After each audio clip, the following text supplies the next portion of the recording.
En 2015, lorsque nous devions nous faire passer des formations de leadership ici à Tétouan. Et depuis là, il a cessé d'animer plusieurs moments au sein de la paroisse, tant pour les ouvriers. Et je me souviens bien, si ce n'est pas cette année, il y a 2 ans, il était là aussi au milieu de nous. Non, je dis si ce n'était pas l'année passée, il y a 2 ans, il était là avec nous pour nous apporter un conseil du Seigneur. Et aujourd'hui, nous avons encore la possibilité de l'avoir avec nous. Je vais inviter le frère Jeffrey qui est au milieu de nous. Il n'est pas venu seul.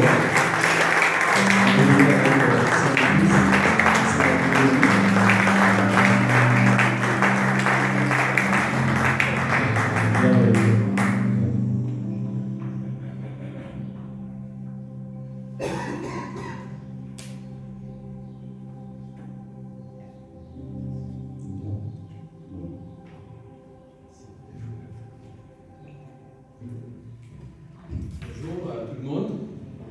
Merci pour votre accueil ici à Tétouan. Je suis content de vous voir et de renouveler des connaissances avec vous. Est-ce qu'il y a des diapos?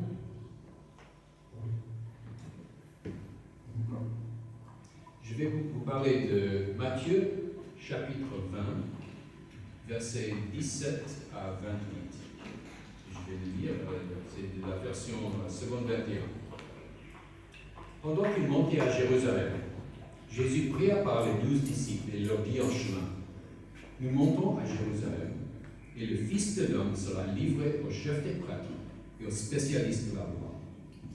Ils le condamneront à mort et le livreront aux non-juifs pour qu'ils se moquent de lui, le fouettent et le crucifient. Le 3e jour, il ressuscitera. Alors, la mère des fils de Zébédée s'approcha de Jésus avec ses fils et se prosterna pour lui faire une demande. Il lui dit: Que veux-tu? Ordonne, lui dit-elle, que dans ton royaume, mes 2 fils que voici sont assis, l'un à ta droite et l'autre à ta gauche. Jésus répondit: Vous ne savez pas ce que vous demandez. Pouvez-vous boire la coupe que je vais boire? Nous le pouvons, dit-il. Il leur répondit: Vous boirez en effet ma coupe, mais quant à être assis à ma droite et à ma gauche, cela ne dépend pas de moi et ne sera donné qu'à ceux pour qui mon Père l'a préparé. Après avoir entendu cela, les 10 autres furent indignés contre les 2 frères. Jésus les appela et leur dit: Vous savez que les chefs des nations dominent sur elles et que les grands les tiennent sous leur pouvoir. Ce ne sera pas au milieu de vous. Mais si quelqu'un veut être grand parmi vous, il sera votre serviteur. Et celui qui veut être le premier parmi vous, qu'il soit votre esclave. C'est ainsi que le Fils de l'homme est venu, non pour être servi, mais pour servir et donner sa vie en rançon pour beaucoup. Amen. Nos amis David et Émilie étaient en plein déménagement et devaient quitter leur appartement ici à Tanger pendant plusieurs semaines. Nous les avons invités, eux et leurs 3 enfants, à séjourner chez nous. L'un de ces jours-là, un homme d'affaires est venu pour discuter de nos besoins en livres pour notre activité de soutien scolaire. Nous étions installés dans le salon et Émilie, notre amie, était dans la cuisine. Elle préparait du thé marocain pour nous servir. Elle se considérait comme notre servante, suivant l'enseignement et l'exemple de Jésus-Christ. À un moment donné, notre voisine Khadija a frappé à la porte. Émilie est allée lui expliquer que nous étions occupés et lui demander de revenir plus tard. Khadija ne voulait pas l'accepter et a insisté pour parler à Barbara. Elle a écarté Émilie et a fait irruption dans notre réunion avec notre visiteur. Après après que Khadija nous avait parlé et était partie, Emily a fait part de ses réflexions sur cet incident. J'étais ravi de jouer le rôle de servante, jusqu'à ce que quelqu'un me traite comme tel, comme une servante. Je vous raconte cette histoire pour illustrer la nécessité d'avoir un esprit de service, mais aussi pour souligner la nécessité, la difficulté de garder une attitude de serviteur. Aujourd'hui, nous étudierons une histoire tirée de la vie de Jésus qui aborde la question de service. Nous allons écouter le conseil de notre Seigneur à ce sujet. Avancez à diapo 4.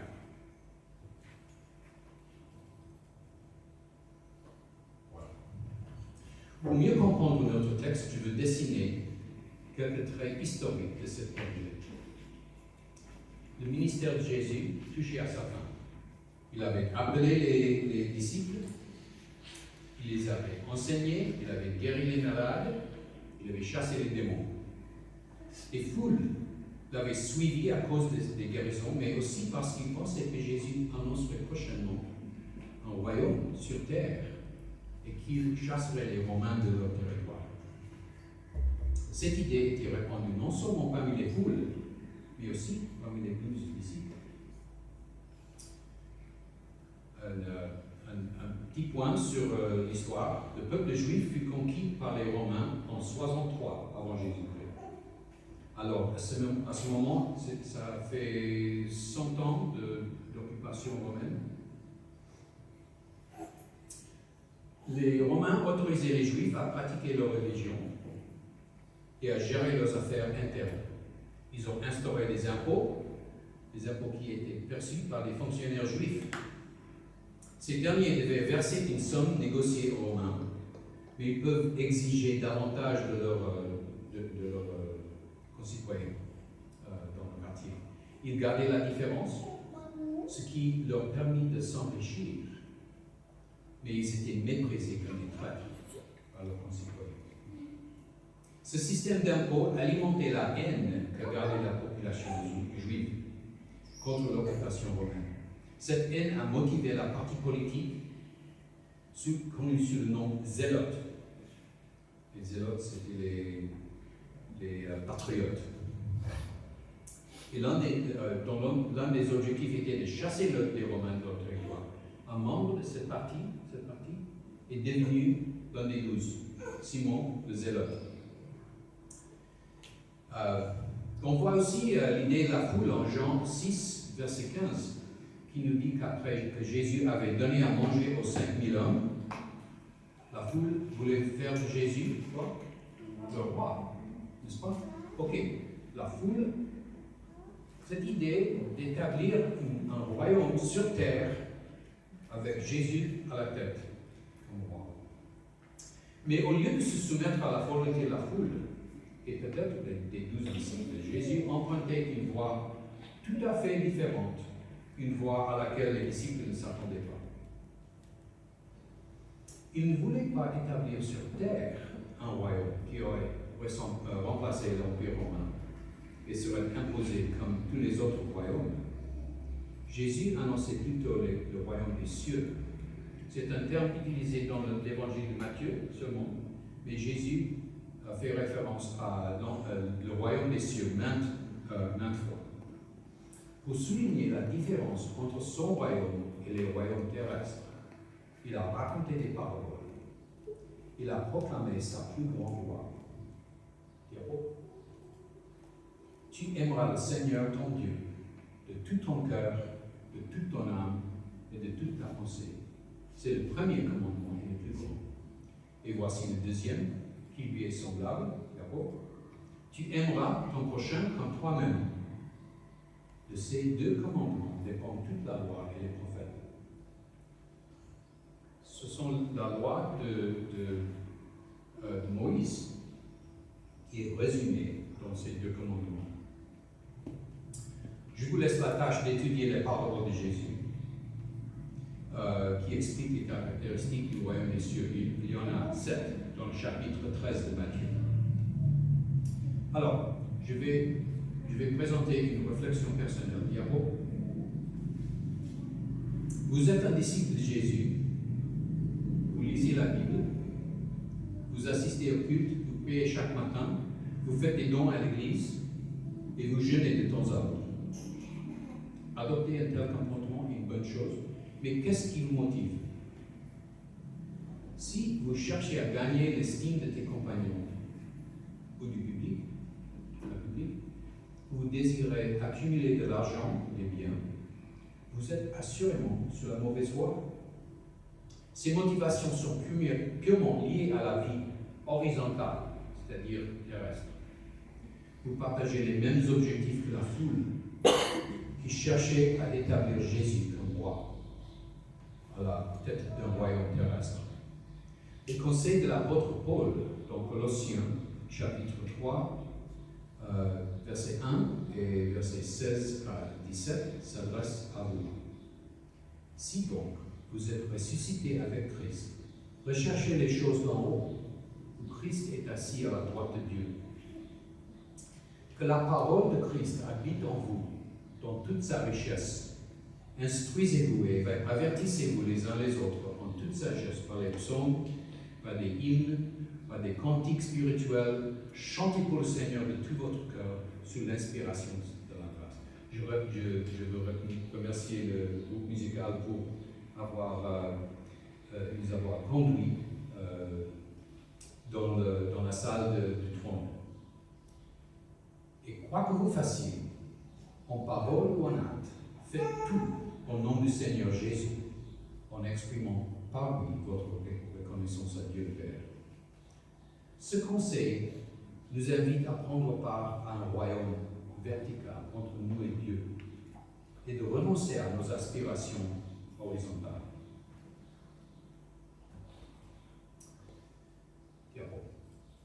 Nous avons parlé du contexte historique de ce passage de l'évangile de Matthieu. Nous allons maintenant examiner la déclaration de Jésus au verset 17 à 19. Pendant qu'il montait à Jérusalem, Jésus prépara les 12 disciples et leur dit en chemin: Nous montons à Jérusalem, et le Fils de l'homme sera livré aux chefs des prêtres et aux spécialistes de la loi. Ils le condamneront à mort et le livreront aux non-juifs pour qu'ils se moquent de lui, le fouettent et le crucifient. Le troisième jour, il ressuscitera. C'est la troisième de 4 fois que Jésus annonce sa mort aux 12, selon l'évangile de Matthieu. Il y a ces annonces en chapitre 16, 17, 20 ici et 26. Cette fois-ci, la troisième fois, il ajoute qu'il sera moqué, fouetté et crucifié, ce qu'il n'a pas mentionné auparavant. À chaque fois, il prédit sa résurrection. Et à chaque fois, les disciples ne comprennent pas ce qu'il veut dire. Il dit être trahi, arrêté, moqué, fouetté, crucifié, ressuscité. Est-ce qu'il parle en code? Comment déchiffrer ce code? La perplexité des disciples est évidente. La première fois, en chapitre 16, Pierre avait saisi le sens de ces paroles, mais l'intention de Jésus lui échappait. Il a donc tenté de renier le message de son chef, celui-là même qu'il venait de reconnaître comme le Messie. Il a dit, cela n'aura jamais lieu. Et qu'est-ce que Jésus a dit? Arrière-moi, Satan. La deuxième réaction, en chapitre 17, est moins vive. Les disciples comprenaient que Jésus allait mourir. Mais lorsqu'il a dit de soi-même, le troisième jour, il ressuscitera, ils n'ont pas compris. Ils étaient donc attristés profondément. La troisième réaction a consisté à simplement ignorer ce qu'il avait dit et à passer à un autre sujet qui était pour eux plus intéressant, le royaume. Je pense qu'ils ont pris ces paroles pour des absurdités et qu'ils n'ont pas su trouver de réponse appropriée. Nous avons de nos jours l'occasion de lire quelque chose dans la Bible que nous ne comprenons pas. Notre réaction serait de questionner, de douter, ou de la regarder comme une absurdité, comme des disciples. Mais il faut retenir l'avertissement de l'Éternel dans le prophète Ésaïe, chapitre 55, versets 6 à 9. Recherchez l'Éternel pendant qu'il se laisse trouver. Faites appel à lui tant qu'il est prêt. Que le méchant abandonne sa voie et l'homme injuste ses pensées. Qu'il retourne à l'Éternel, il aura compassion de lui. Qu'il retourne à notre Dieu, car il pardonne abondamment. En effet, vos pensées ne sont pas mes pensées, et mes voies ne sont pas vos voies, déclare l'Éternel. Le ciel est bien plus haut que la terre, de même mes voies sont bien au-dessus de vos voies, et mes pensées bien au-dessus de vos pensées. Deuxième réflexion personnelle. Comment est-ce que vous réagissez lorsque vous lisez dans les Écritures un conseil, une instruction, un commandement qui vous semble être absurde? Voulez-vous nier ce que vous venez de lire? Voulez-vous chercher des excuses pour s'en sortir? Voulez-vous rester perplexe jusqu'à ce qu'on vous explique? Ou voulez-vous demander plus de détails au Seigneur dans la prière? Oui, nous devons chercher la pensée de l'Éternel par la prière, par la réflexion, ou en cherchant conseil auprès d'une personne fiable et plus mûre dans la foi.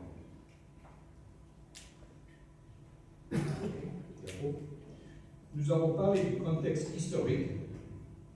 Nous avons entendu la déclaration de Jésus concernant sa manière de mourir. Et maintenant, le moment où les disciples devaient réagir à ce message de danger et d'espérance.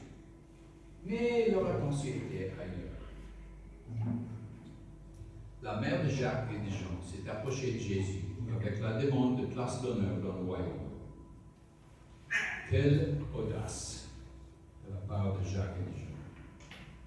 Au lieu de répondre aux paroles de Jésus, ils ont pensé à ce qu'ils considéraient comme plus important, les places d'honneur. Cet épisode révèle l'attitude des disciples qui considéraient les enseignements de Jésus au sujet du royaume comme s'il parlait d'un royaume purement physique, avec une organisation semblable aux autres royaumes qu'ils avaient connus. D'autres rencontres qui illustrent la différence entre ce dont Jésus parlait et les interprétations de ses interlocuteurs. En voici deux exemples. Dans Jean 4, Jésus parlait à la femme samaritaine et la femme a demandé où est-ce qu'il faut adorer le Seigneur. Et Jésus a répondu, femme, lui dit Jésus, crois-moi, l'heure vient où ce ne sera ni sur cette montagne, ni à Jérusalem, que vous adorerez le Père. Vous adorez ce que vous ne connaissez pas. Nous adorons ce que nous connaissons, car le salut vient des Juifs. Mais l'heure vient, elle est déjà là, où les vrais adorateurs adoreront le Père en esprit et en vérité. En effet, ce sont là les adorateurs qui recherchent le Père. Dieu est esprit, et il faut que ceux qui l'adorent en esprit et en vérité. Encore une fois, Jésus est devant Ponce Pilate. Qu'est-ce qu'il a dit? Mon royaume n'est pas de ce monde. La demande de la mère de Jacques et de Jean devrait nous donner une raison de réfléchir avant de prier. Nous devons être honnêtes lorsque nous prions, en exposant nos besoins, nos préoccupations, nos péchés, nos louanges et notre gratitude. Cependant, nous sommes parfois tentés de manipuler le Seigneur par des paroles hypocrites ou mal informées. Troisième réflexion. Encore une diapo. Quels sont les sujets de vos prières Demandez-vous au Seigneur de vous accorder les honneurs, la richesse ou une longue vie, ou bien cherchez-vous peut-être à vous justifier ou à vous venger. N'oublions pas d'offrir au Seigneur des louanges pour ce qu'il est, des remerciements pour ce qu'il a fait pour nous, la confession de nos péchés, ainsi que des prières pour tous les saints, y compris et surtout ceux qui subissent la persécution et même leurs persécuteurs. Parce que Jésus nous a commandé de prier et aimer nos ennemis.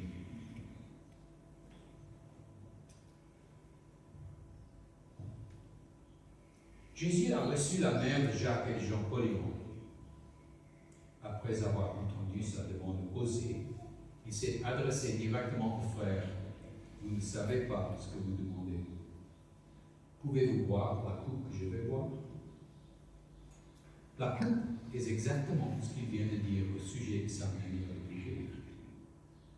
La coupe contient trahison, condamnation à mort, moquerie, fouettement, crucifixion. Qui aurait le courage de la prendre tout en sachant ce qu'elle contient? Leur bravoure n'est qu'une façade, et leur méconnaissance est évidente dans leurs paroles. Nous pouvons la voir.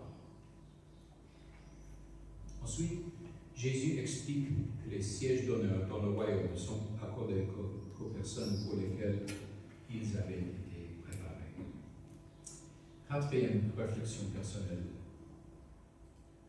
Nous demandons souvent des choses au Seigneur sans avoir la moindre idée des conséquences, ni même des facteurs qui contribuent à la situation actuelle. Vous est-il déjà arrivé de demander quelque chose dans la prière qui, une fois exaucée, ne semblait pas répondre à la requête initiale? Qu'est-ce que vous avez retenu de cette expérience? Voici un incident de notre vie personnelle qui montre la sagesse et l'amour de l'Éternel. Nous avons prié le Seigneur pour qu'il envoie un mari à notre fille Janelle. Elle a rencontré Jordan. En fait, il est venu ici au Maroc une fois. Et nous pensions qu'il était la réponse à notre prière. Il a fait marche arrière et il est parti assez brusquement, nous laissant tristes et perplexes. Seigneur, qu'est-ce qui s'est passé? Après une attente de quelques années, Janelle a rencontré un homme formidable, Adam. Ils se sont mariés, ils ont maintenant 4 enfants. Nous allons cette semaine les rendre visite. Nous sommes maintenant soulagés du fait que le Seigneur n'ait pas répondu à nos prières comme nous l'avions espéré. Adam, il est beaucoup plus mieux que notre homme. Après avoir entendu la réponse de Jésus aux frères, les 10 autres disciples se sont indignés contre eux. Pourquoi? Peut-être ont-ils jugé la demande injuste et hâtive, et c'est pourquoi ils l'ont critiqué. Il se peut aussi qu'ils aient voulu faire la même demande, et qu'ils aient ressenti de la jalousie parce que Jean et Jacques les avaient dévancés. Leur motivation était malsaine, et son origine se trouvait dans la conviction partagée par les 12 que le royaume des cieux allait très bientôt prendre la place des Romains. Pour arrêter un vif débat entre les disciples, Jésus leur a pris à l'écart pour clarifier la situation et pour expliquer les principes du royaume des cieux. Dans le commentaire biblique d'Asbury, Jésus répond que on dit ces versets. Jésus répond que la grandeur dans le royaume n'a rien à voir avec le statut social ou le pouvoir sur les autres. Elle implique plutôt, premièrement, la soumission à la volonté de Dieu, même si cette soumission comporte des souffrances. Et deuxièmement, le service humble envers les autres au sein de la communauté chrétienne. Jésus lui-même incarne ce type de service sacrificiel. Dans son discours, Jésus a souligné que le royaume des cieux serait organisé différemment des royaumes terrestres. Les grands devront devenir des serviteurs. Celui qui veut être le premier deviendra l'esclave de tous. Comment cela fonctionne-t-il? Nous pensons, souvent, qu'un leader doit s'imposer pour assurer le succès d'une organisation. N'est-ce pas? Qu'il s'agisse d'un gouvernement, une entreprise ou d'une église. Mais Jésus propose une manière radicale de s'organiser. L'humilité et l'attitude d'un serviteur. Voici quelques idées pour exercer le leadership au sein de l'Église à la manière décrite par Jésus.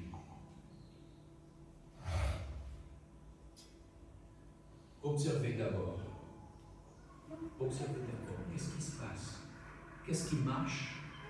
Qu'est-ce qui ne marche pas? Observez d'abord. Ensuite, en équipe, priez, réfléchissez, discutez. Et finalement, choisissez les mesures à prendre. Il ne faut pas choisir les mesures à prendre d'abord et les imposer. C'est une faute. Deuxième idée. Planifier et persuader plutôt que d'exiger. Établissez les objectifs de l'organisation comme leader, puis communiquez-les à l'équipe. Troisième, écoutez les contributions du groupe et prenez-les au sérieux. Si les autres ont raison, restez ouverts à leurs arguments. Intégrez les meilleures idées proposées dans le plan. Répétez cette étape régulièrement. Ça construit un esprit de corps entre le leader et l'équipe. Tout le monde apporte sa pierre à l'édifice. Quatrième, déléguer des tâches. C'est le rôle de leader de déléguer quelque chose. Et puis mettez-vous à l'écart pour que les personnes à qui vous avez délégué puissent atteindre leurs objectifs. Ça, c'est l'étape de croissance pour l'équipe. Comme leader, je veux que chaque membre de l'équipe prenne responsabilité, s'agrandir dans ses tâches, ses accomplissements. Cinquième, lorsque vous réussissez, regardez par la fenêtre votre équipe et saluez son travail et ses contributions. Lorsque vous réussissez, saluez l'équipe. Lorsque vous échouez, regardez-vous dans le miroir et demandez-vous où vous avez failli et comment vous pouvez améliorer votre leadership. Cette idée de la fenêtre et le miroir est proposée par Jim Collins dans son livre de la performance à l'excellence. En anglais, c'est From Good to Great. Il est publié en français aussi. De la performance à l'excellence. Jim Collins n'est pas forcément un chrétien, mais il a identifié un principe qui est conforme à ce que Jésus a annoncé. Les leaders doivent être les serviteurs. Le fil conducteur qui relie tous ces conseils est l'humilité. Être le serviteur ou l'esclave de tous implique une humilité qui cherche le bien-être des autres. Ce bien-être ne se limite pas à la nourriture, aux vêtements ou au logement, mais s'étend également à la croissance sociale et spirituelle.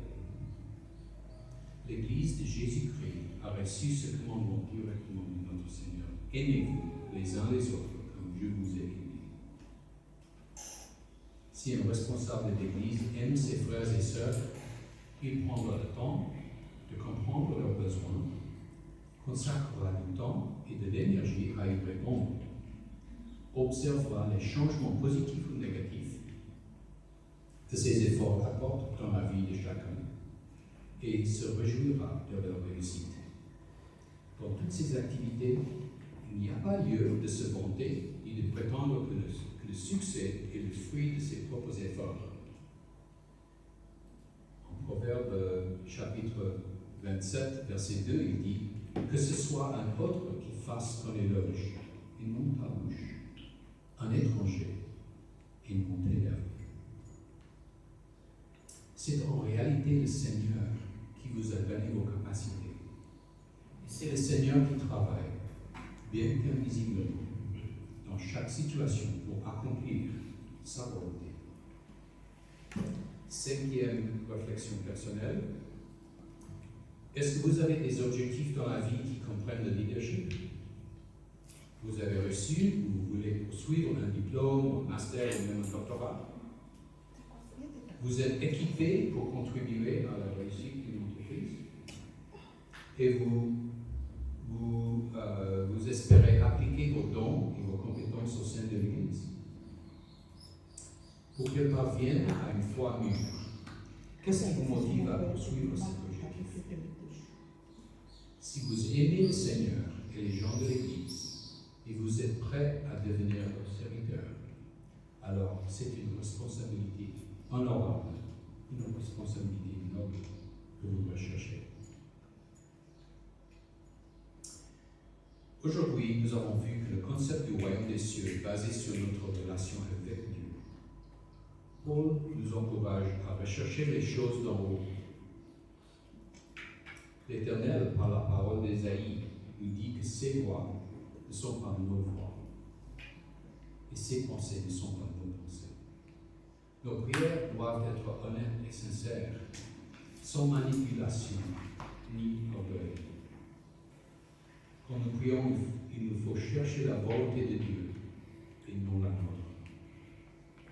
Enfin, en tant qu'Église, nous sommes censés nous organiser selon le principe d'humilité.